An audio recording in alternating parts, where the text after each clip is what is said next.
Lahat ng ina ay may pangarap para sa kanilang mga anak. Pangarap na makapagtapos ng pag-aaral, umasenso at hindi makaranas ng hirap. Pero paano kung ang pangarap na ito ay mauwi sa isang madilim na trahedya? Ito ang kwento ni Flor Contemplacion.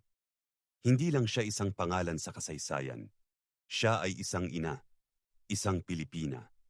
At ang naging mukha ng libu-libong overseas Filipino workers na nakipagsapalaran at hindi na nakauwing buhay. Tulad ng maraming Pilipino, umalis si Flor papuntang Singapore bilang isang domestic helper. Iniwan niya ang kanyang asawa at 4 na anak sa Laguna. Pikit matang tiniis ang lungkot at pangungulila, kumita lang ng pera na ipapadala pabalik sa Pilipinas. Sa bawat pagpatak ng pawis niya sa banyagang lupa, ang naiisip niya ay ang kinabukasan ng kanyang mga anak. Ngunit hindi niya alam, ang bansang akala niya ay mag-aahon sa kanila sa kahirapan, ang siya palang kukuha ng kanyang buhay. Gumuho ang mundo ni Flor.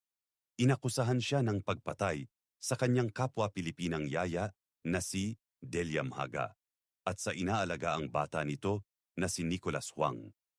Ayon kay Flor, pinilit lamang siyang aminin ang krimen dahil sa matinding takot at di umano'y torture.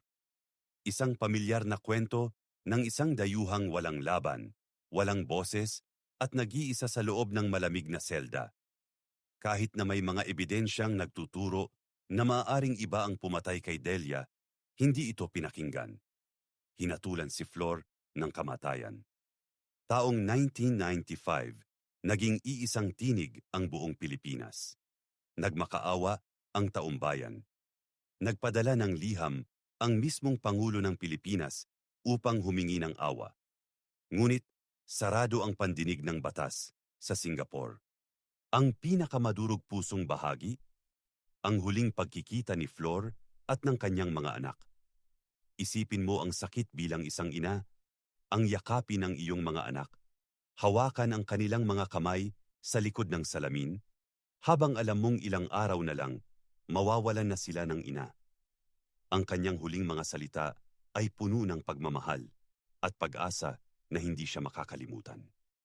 Ika-17 ng Marso, 1995, binitay si Flor Contemplacion. Umuwi si Flor sa Pilipinas. Hindi para yakapin ang kanyang mga anak, kundi sa loob ng isang malamig na kabaong. Ang kanyang pagkamatay ay nagdulot ng galit at puot, ngunit higit sa lahat, nag-iwan ito ng sugat sa puso ng bawat Pilipino. Ilang dekada na ang lumipas, ngunit ang kwento ni Flor Contemplacion ay patuloy na sumasalamin sa mapait na realidad ng ating mga makabagong bayani. Ginagawa nila ang pinakamabigat na sakripisyo, ang mawalay sa pamilya, kapalit ng pag-asa. Hindi ka namin nakakalimutan, Flor. Sa bawat luhang pumapatak mula sa isang OFW na nag-iisa sa ibang bansa, naroon ang iyong kwento. Isang kwento ng pag-ibig ng isang ina na nauwi sa pinakamasakit na paalam. Maraming salamat sa panunood.